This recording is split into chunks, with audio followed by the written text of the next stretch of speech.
Welcome to the Genius Factory. Enjoy the video. In this video, I will explain how to reset your Chrysler 300 oil light.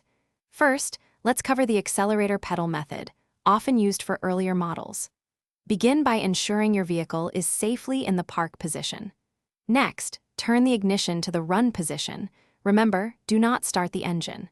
For vehicles with a start/stop button, this usually means pressing it 2 times without your foot on the brake pedal. Now, for the crucial part of the accelerator pedal method. You need to fully depress and then release the accelerator pedal 3 separate times. Make sure to complete all 3 presses within a quick 10-second window. Once that's done, simply turn the ignition to the off position. You can then start your engine to confirm the oil change light has been successfully reset. For many newer Chrysler 300 models, you'll use the Electronic Vehicle Information Center, or EVIC, to reset the oil light. Start by turning your ignition to the run position, again, without starting the engine.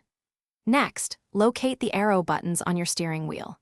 Use these to navigate through the EVIC menu until you see Vehicle Info displayed on your screen. Once Oil Life is visible on your EVIC screen, you're almost there.